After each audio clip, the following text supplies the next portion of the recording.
கரூரில் விஜய் பேசிக் கொண்டிருக்கும் போதே கூட்ட நெரிசல் ஏற்பட்டு பலர் மயங்கி விழும் காட்சியானது வெளியாகியிருக்கிறது. அந்த காட்சிகளை நாம் பார்த்து வருகிறோம். இது குறித்த விவரங்களை செய்தியாளர் மாணிக்கம் வழங்க கேட்கலாம். மாணிக்கம், அப்போது என்ன நடந்தது, விரிவா சொல்லுங்க.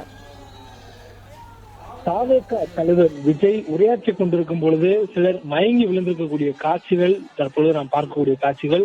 அவர் பேச்சு தொடங்கிய பொழுது ஆம்புலன்ஸ் வந்திருந்தது. அந்த ஆம்புலன்ஸை செல்வதற்கு வழிவிட வேண்டும் என தனது பேச்சை நிறுத்தி அவர் வழிவிட்டிருந்தார். மேலும் அருகில் இருக்கக்கூடியவர், அவருடைய வாகனத்துக்கு அருகில் இருக்கக்கூடியவர்கள் மயங்கி இருக்கக்கூடிய தகவல் இருந்து ஆம்புலன்ஸ் உதவி அவர்களுக்கு தேவைப்படுகிறது என்பதை குறிப்பிட்டு ஆம்புலன்ஸை வர சொல்லி தனது பேச்சை நிறுத்தி அவர்களுக்கு அந்த உதவி கொடுத்த பிறகுதான் மீண்டும் பேசவே தொடங்கியிருந்தார்.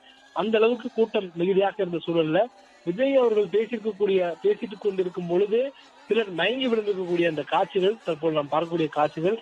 அந்த அளவுக்கு கூட்ட நெரிசல், கூட்டம் மிகுதினால் விஜயுடைய வாகனத்தை சுற்றியும் அவருடைய வாகனத்துக்கு பின்கூட்டிய இரண்டு பக்கங்களும் தொண்டர்களுடைய கூட்டத்தில் கூட்ட நெரிசலில் சிக்கியிருக்கக்கூடிய அந்த காட்சிகள் வெளியாகின்றது. அதுவும் முன்னதாக நாம் பார்த்தோடைய காட்சியில் வெளியே செல்வதற்கு சிலர் முயற்சிப்பதும் உள்ளே வருவதற்கு சில முயற்சிப்பதும் என எதிர்ப்புறத்தில் இரு தரப்பிலும் செல்லக்கூடிய நேரத்தில் அந்த கூட்ட நெரிசல் ஏற்பட்டதை பார்த்திருந்தோம். இந்த சூழல்ல தற்பொழுது விஜயை பார்க்க வேண்டும் என்பதற்காக அவருடைய வாகனத்தை நோக்கி ஒரே அடியாக ஒட்டுமொத்தமாக ஒரே நேரத்தில் அனைவரும் ஒன்றாக முன்னோக்கி செல்லக்கூடிய நேரத்தில் ஏற்பட்ட ஒரு கூட்ட நெரிசல் அங்கு ஒரு நெரிசலை உருவாக்கியதன் மூலமாக தற்பொழுது அவர்கள் அங்கு மயக்கமடைந்ததாக சொல்லப்படுகிறது.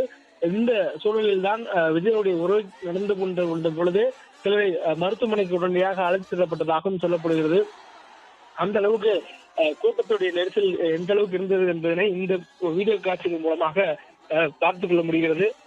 பிளே ஸ்டோர் மற்றும் ஆப் ஸ்டோரில் இருந்து பாலிமர் செயலியை QR கோடு மூலம் பதிவிறக்கம் செய்யுங்கள். செய்திகளை உடனுக்குடன் பெறுங்கள்.